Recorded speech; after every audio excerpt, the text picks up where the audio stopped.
Well, hello, I got a packed midweek minute to share with you. Last Sunday, the feed of our service was interrupted by an outage of some sort, and some of you weren't able to watch everything, myself included. But I'd encourage you to watch the last two Sunday messages because they contain information and encouragement that we're going to build on this fall. And it also really sets the stage for what I'm about to say next. Have grace, please. This is so important for all of us right now. Have grace with yourself and with those around you. And whenever we talk about grace, we're usually focused on the grace God extends to us through Christ. And at its core, grace means receiving favorable treatment you either don't deserve or didn't earn. It's the bedrock of our relationship with God, and it can positively impact our relationship with others, especially now. You know, it's heartbreaking to see how quickly we as a society are willing to tear into each other, or worse, tear each other apart. I mean, look what we've been through in just a short time. You know, we're all experiencing nearly unprecedented levels of stress, disappointment, frustration, loss, and so much has changed. So before you raise your voice in anger or raise anything else, take a deep breath and have grace. Don't burn down a relational bridge you'll later regret. You know, a few weeks ago, I was talking with a friend of mine that does corporate coaching, and he told me the phrase, have grace, has been his go-to in many of his executive coaching relationships. And he said, this is just unprecedented and uncertain, this whole time that we've been in. And he went on to say, you know, he tells people, I've never done this, you've never done this, we've never done this, and we're figuring it all out together as we go. There's going to be some great decisions and some questionable ones, so have grace. You know, I've been leaning into the prophet Jeremiah lately, and like I mentioned in my sermon over Labor Day, we're living out a modern day Babylonia event. You know, no one wants to be here.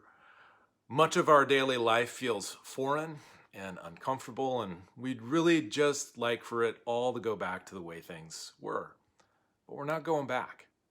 The word of the Lord, the prophet Jeremiah spoke to the Israelites so long ago, applies to us today.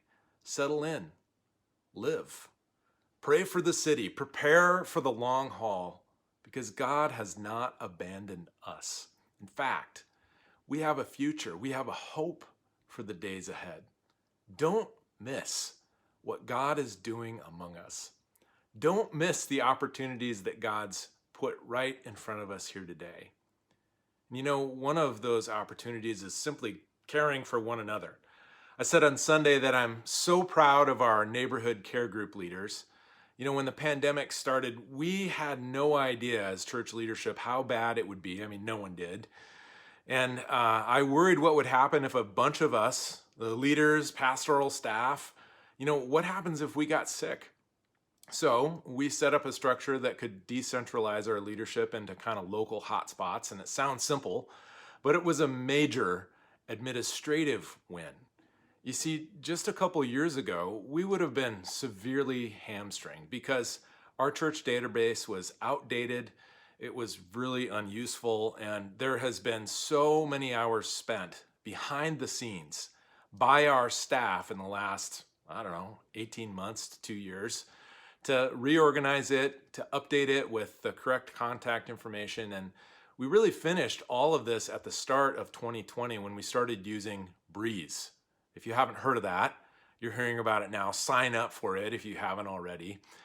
And it would have been so hard for us come lockdown without all of these changes and updates that we've made.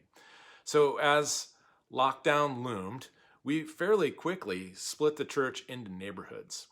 And you know, many of our neighborhood care group leaders have gone above and beyond to check in with Cascade attenders in their area, sometimes sharing meals, they've sent flowers and they write cards. And I just want to encourage you, you know, they're not scary people. Talk to them. They're on a mission of hospitality and friendship. And they're kind of like the special forces of Cascade Covenant right now.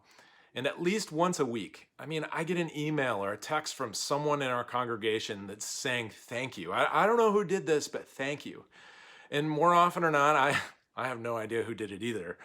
But I am aware that it's probably our neighborhood care group leader who's struck again, who's done something special for someone, and this someone is just simply reaching out to say thank you. So naturally, I take all the credit and I say, yeah, I spent a lot of time driving around North Bend in the Snoqualmie Valley. I'm just kidding.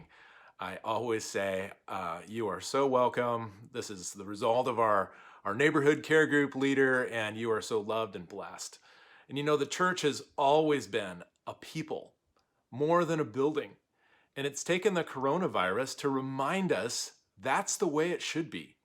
And the way we're going to navigate this, all of this that's happening right now, is together. So, if you'd like to be more closely connected to those in our church, we have lots of opportunities.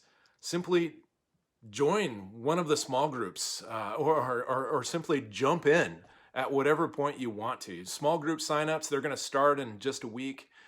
You could join our weekly men's or women's Bible study. There's a men's breakfast that happens one a month. There's a men's bucket list event. There's lots of things that are going on. You just have to ask or take that step out, and sometimes it feels like a risk. What I meant to say is you can also ask one of us pastors, and we'd be happy. We would love to help you get connected. So together, we all can shine the light of Christ in a really dark time. So this is Pastor Dan with your Midweek Minute. God bless you. We'll see you next week.